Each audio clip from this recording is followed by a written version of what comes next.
তো আমরা এখন ঘাটে এসেছি, এই ঘাট দিয়ে ঢুকলাম নবদ্বীপ ফেরিঘাট। আর এখান থেকে মায়াপুর মন্দির দেখা যাচ্ছে দেখুন। আর এই হচ্ছে নৌকায় হচ্ছে 5 টাকা, আর লঞ্চে হচ্ছে 10 টাকা। এই লঞ্চে করে যাব, লঞ্চে 10 টাকার টিকিট কেটেছি।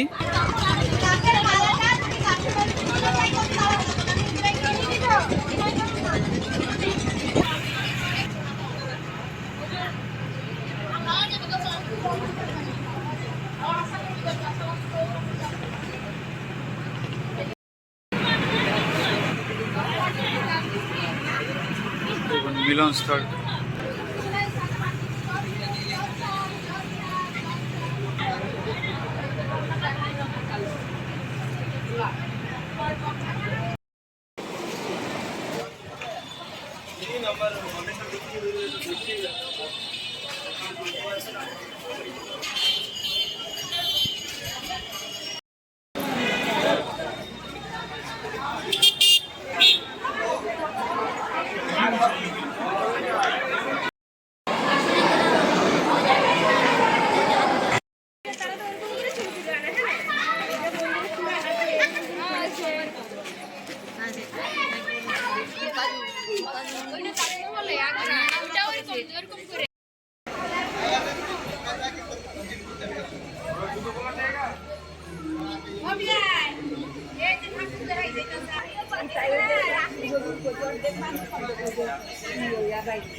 কৃষ্ণনগর সিটি জংশনের স্টেশন, মায়াপুর থেকে এলাম।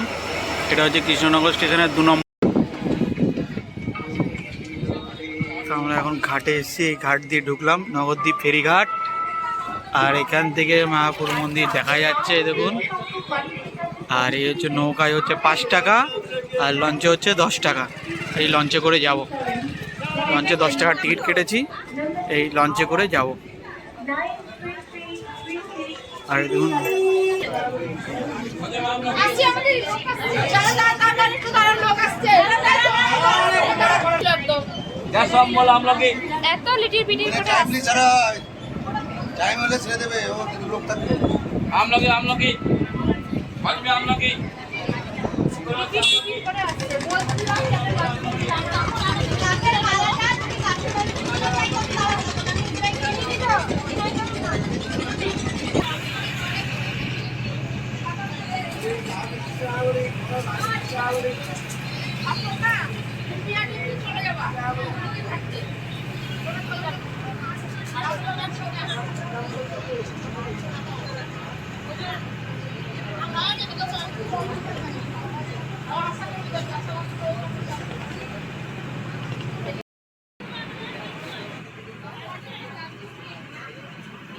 মিলনস্থল।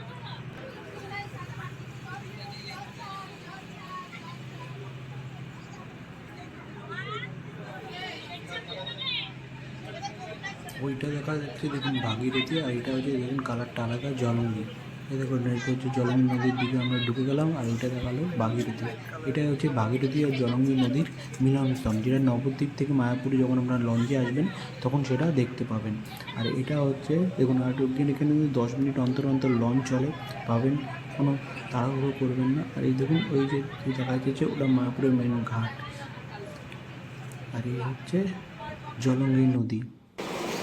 আমরা এখন নেমে গেছি, এখন আছি শ্রী জগন্নাথ মন্দিরের সামনে। এখান থেকে টোটো করে যেতে হবে মায়াপুর। আর এখানে দেখুন লেখা আছে শ্রী চৈতন্য মঠ, শ্রী চৈতন্য মহাপুর জন্মস্থান সিনেমা কিন্তু এখানে অনেক তখন অনেক হোটেল হয়ে গেছে, তো কম দামে 700-800 টাকা ভাড়াও পাবে বিরিয়ানি এখানে। এখন আমরা মহানাদ ভবনে আছি, সব থেকে যে সুন্দর টিকিট পাবেন সেই টিকিট দিয়ে এখন মহানাদ ভোগ প্রসাদ গ্রহণ করবো। এই হচ্ছে তার টিকিট, ডিসকাউন্ট নাম্বার দেখুন, তার নাম্বার হচ্ছে প্রতিদিন, আর কী কী খাওয়াচ্ছে সেটাও আপনি বলুন। এই হচ্ছে ভাত, ডাল, পায়েস, 2 রকমের সবজি আর ডাল,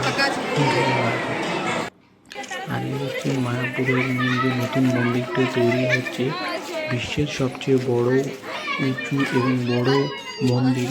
এটা এখনও তৈরি হয়নি, কিন্তু এখন ঢোকার জন্য মানে তৈরি হচ্ছে, সেটা দেখার জন্য অনেকের টিকিট হয়েছে, এবং 100 টাকার টিকিট, 200 টাকার টিকিট, 400 টাকার টিকিট, 500 টাকার টিকিট এবং 1000 ও 1500 টাকারও টিকিট আছে। আপনি ভেতরে ঘুরে দেখতে পাবেন কীভাবে মন্দির তৈরি করা হচ্ছে। আমি ঢুকলাম না, আমি ঢুকে বাইরে দিয়ে আপনাদের দেখাচ্ছি যে কীভাবে দেখুন এই মন্দিরটি গড়ে তোলা হচ্ছে। এটা 2027 সালে উদ্বোধন হওয়ার কথা, কাজ মোটামুটি চূড়ান্ত পর্যায়ে।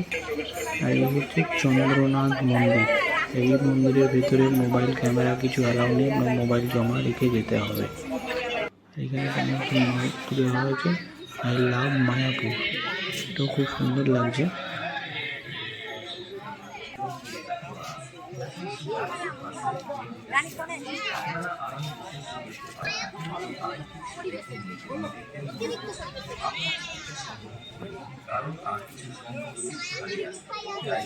কিন্তু আপনারা দুটি করে এই সামনে আরেকটি মন্দির যেখানে নদীতে পারে, এই মন্দিরে এখন উপরে উঠতে গেলে নাকি টিকিট দিয়ে ঢুকতে হয়, আর আগে টিকিট ছিল না। ঠিক এই দেখুন মন্দিরের চারিপাশটা খুবই ভালো লাগবে। অবশ্যই আপনারা একদিনে নবদ্বীপ আর মায়াপুর দর্শন করে বাড়ি ফিরে যেতে পারেন, খুবই ভালো লাগে। সুবর্ণ সমাধি মন্দির, এটা সমাধির মন্দির দেখুন। জন্মদিনের রাতে কিন্তু লাইটিং সাউন্ড একটা নাকি তৈরি হবে, শুরু হয়েছে কথাবার্তা, এবার দেখা যাক কী হয়। মায়াপুর আসলে কিন্তু সত্যি একটা আলাদা মুহূর্ত, আপনার জীবনে যে দুঃখ আছে, কষ্ট সব, আর এখানে কিন্তু অনেক দোকান হয়েছে, বিভিন্ন ধরনের শাল, গোপাল, কৃষ্ণ সবই কিন্তু এখানে পাবেন এই দোকানে। আর এটা হচ্ছে মেন মন্দির, মায়াপুর চন্দ্রনাথ মন্দিরের মেন গেট। এই হচ্ছে মায়াপুর মন্দির। ওটা হচ্ছে এত সুন্দর লাগছে, এটা কিন্তু প্রত্যেক দিন এখন চেঞ্জ করা হয়, খুবই ভালো লাগে এই জায়গাটা। আমার সঙ্গে বললাম জয় রাধে কৃষ্ণ, হরে কৃষ্ণ কৃষ্ণ কৃষ্ণ। এখানে দেখুন কৃষ্ণ মানে গান শোনা হচ্ছে, নাচা হচ্ছে, এটাই হচ্ছে মেন মায়াপুরের মেন আকর্ষণ। মানে সন্ধ্যাবেলা যখন আরতি হয়, চলুন আরতিটা তো আপনাদের দেখাতে পারবো না, ভেতরে আরতি দেখি। আরতির টাইম হচ্ছে সন্ধ্যে 6:30। চলুন আরতি দেখে আপনার বেরিয়ে আবার কথা বলছি। আমরা এখান থেকে যাব নবদ্বীপ ঘাট, কৃষ্ণনগর হয়ে আমরা বাড়ি ফিরবো। চলুন আরও পরে গিয়ে কথা বলছি। কৃষ্ণনগর সিটি জংশনের স্টেশন, মায়াপুর থেকে এলাম। এটা হচ্ছে কৃষ্ণনগর স্টেশনের 2 নম্বর প্ল্যাটফর্ম, এখন ছাড়বে লোক।